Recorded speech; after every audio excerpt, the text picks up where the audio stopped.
ಈ ಕ್ಷಣದ ಅತಿ ದೊಡ್ಡ ಅಪ್ಡೇಟ್ ಇದು. ಎರಡನೇ ಬಾರಿಗೆ ಕೊಲೆ ಆರೋಪಿ ದರ್ಶನ್ ಪರಪ್ಪನ ಅಗ್ರಹಾರದ ಮುಖ ನೋಡ್ಬೇಕಾಗಿ ಬರ್ತಾ ಇದೆ. ಮತ್ತೆ ದರ್ಶನ್ಗೆ ಡಿಫಾಲ್ಟ್ ಜೈಲ್ ಆಗ್ತಾ ಇರೋದು ಕೂಡ ಕನ್ಫರ್ಮ್ ಆಗ್ತಾ ಇದೆ.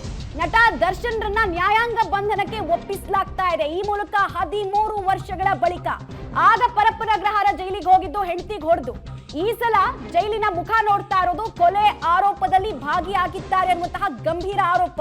ಸೊ ಪರಪ್ಪನ ಅಗ್ರಹಾರದ ಕಡೆಗೆ ಇನ್ನೇನು ಸ್ವಲ್ಪ ಹೊತ್ತಲ್ಲಿ ದರ್ಶನ್ ಪ್ರಯಾಣವನ್ನ ಬೆಳೆಸ್ತಾರೆ. ದರ್ಶನ್ ಹಾಗೂ ಸಂಗಡಿಗರು, ದರ್ಶನ್ನ ಉಳಿದ ಸಂಗಡಿಗರು ಈಗಾಗಲೇ ಪರಪ್ಪನ ಅಗ್ರಹಾರದಲ್ಲಿ ಜೈಲಿನ ಕಂಬಿಯನ್ನ 1, 2, 3 ಅಂತ ಎಣಿಸ್ತಾ ಇದ್ದಾರೆ.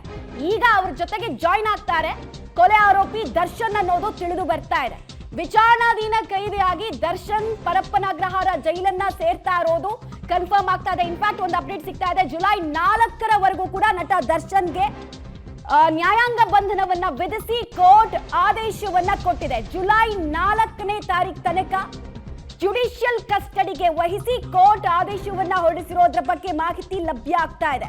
ಇವತ್ತು ಬೆಳಗ್ಗಿನಿಂದ ಕೂಡ ಇಂಥದ್ದೊಂದು ಡೆವಲಪ್ಮೆಂಟ್ ನ ನಿರೀಕ್ಷೆ ಇತ್ತು. ಕಾರಣ 3 ಸಲ ಇವರನ್ನ ಪೊಲೀಸ್ ಕಸ್ಟಡಿಗೆ ಕೇಳಲಾಗಿತ್ತು. ಬಹುತೇಕ ವಿಚಾರಣೆ ಮುಗಿದಿದ್ರಿಂದ ಇವತ್ತು ಕೇಳಲ್ಲ ಪೊಲೀಸರು, ಪೊಲೀಸ್ ಕಸ್ಟಡಿಗೆ ಅಂತ ಹೇಳಲಾಗ್ತಾ ಇತ್ತು. ಅದೇ ರೀತಿ ಕೆಲವೇ ಕ್ಷಣಗಳಲ್ಲಿ ಪರಪ್ಪನ ಅಗ್ರಹಾರಕ್ಕೆ ಬೈ ಡಿಫಾಲ್ಟ್ ದರ್ಶನ್ ಹಸ್ತಾಂತರ ಆಗ್ತಾರೆ, ಜೇಸಿಗೆ ಹೋಗ್ತಾ ಇದ್ದಾರೆ.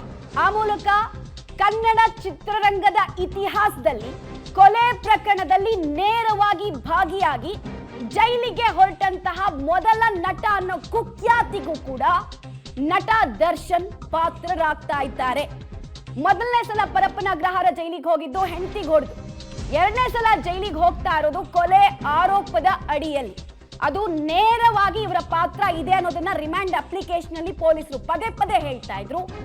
ಸೊ ಈಗ ದರ್ಶನ್ ಹಾಗೂ ಉಳಿದ 4 ಜನ, ಅಂದ್ರೆ ದರ್ಶನ್ ಸೇರಿದಂತೆ 4 ಜನ ಪರಪ್ಪನ ಅಗ್ರಹಾರಕ್ಕೆ ಹೋಗ್ತಾ ಇದ್ದಾರೆ.